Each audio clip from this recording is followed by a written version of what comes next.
परिस्त्री गमनम तथा, ये बहुत बड़ा पाप है। इसमें भागवत में आता है नरकों के वर्णन में कि जो स्त्री या पुरुष एक दूसरे को धर्म के विरुद्ध, जैसे जब तक ब्याह नहीं हुआ तब तक बच्चा या बच्ची को ब्रह्मचर्य रहना चाहिए। ये बड़े आनंद की बात होगी, आप रख के तो देखो। अगर आप ब्याह तक ब्रह्मचर्य रहे तो आपकी गृहस्थी ऐसी फली फूलेगी, आनंदमय होगी, देख लेना। अब जैसे गेहूं गलेथ में हो, गलेथ माने होता है कि बाली निकल रही है, फूल उसमें छोटे छोटे आ रहे हैं, अब उस फसल को काट लो, कुछ नहीं मिलेगा। महीना 2 महीना रुको, उसको दाना पड़ने दो, परिपक्व होने दो, फिर अन्न राशि लग जाएगी। ऐसे ही ये ब्रह्मचर्य है। जो बाल्यावस्था से यौवन अवस्था तक अपने ब्रह्मचर्य का नाश करते रहते हैं, वो गृहस्थी लायक ही नहीं रह जाते। मतलब वो बात नहीं होती जो जीवन में होना चाहिए, गृहस्थ धर्म के लिए अनिवार्य। तो जो बच्चा और बच्ची ब्याह नहीं हुआ तब तक ब्रह्मचर्य का पालन करे, और जब ब्याह हो जाए तो पहले तो ये था कि नाव चले जाते थे, गांव के नाव ठाकुर, वो ब्याह तय कराते थे। ना बच्चा देखता था ना बच्ची देखती थी। कितना निष्ठा, कितनी श्रद्धा।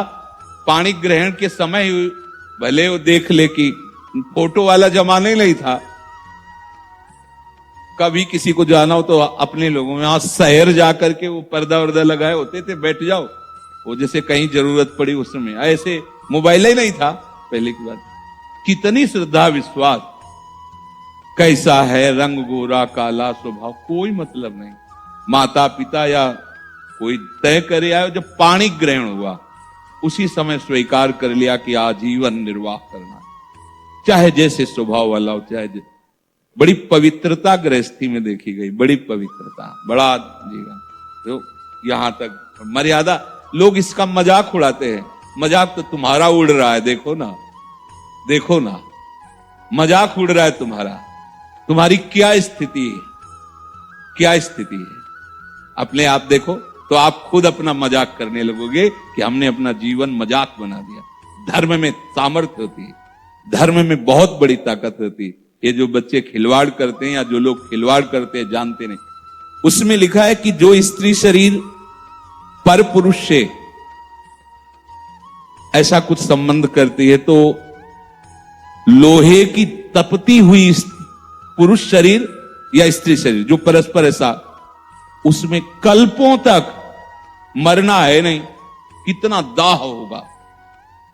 रामचरितमानस में भी लिखा है, पति बंचक परपति रति करई, रोरो नरक कल्प सत परई। जो अपने पति की वंचना करके, धोखा देके किसी और पुरुष के साथ ऐसा व्यवहार करती है तो बोले 100 कल्प तक रोरो नरक में पड़ती है।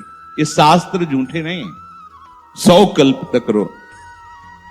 अगर तुम्हारे भाग्य में कहीं ऐसा पति है कि भाई लंगड़ा हो गया है, उसकी आंख खराब हो गई है, सुनाई नहीं देता है, वो रूपवान नहीं है, तो मिला तो तुम्हारे प्रारब्ध से ही है ना।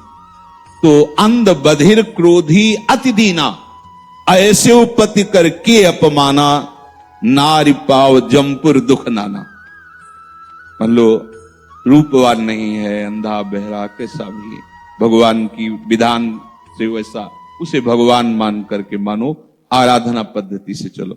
अगर पुरुष अपनी पति का जो भाव स्वीकार किया है उसका त्याग करके धोखा देकर दूसरी किसी स्त्री से, ऐसा घोर नरक का अधिकारी होता है वो। अगर ऐसा तो व्यभिचारी की बहुत बड़ी दुर्गति होती है। तो ऐसा कोई न समझे कि हम परिस्त्री गमन करके गोपाल शास्त्र नाम कर लेंगे तो पाप से बच जाएंगे। बकाया सामर्थ्य इतनी है कि अगर आप आज तक गलती हुई ऐसी, और आज से स्वीकार करो कि अबलो नशानी अबना नशो, और आप भगवान नाम कीर्तन करो, गोपाल शास्त्र नाम कीर्तन करो, तो निष्पाप हो जाओगे। वो पाप आपको भोगना नहीं पड़े। पर अगर आगे फिर कर दिया तो पीछे का ब्याज सहित जुड़ जाएगा। ये उन्हीं के लिए है, अबलो नशानी, चाहे जितना बड़ा पाप हो गया।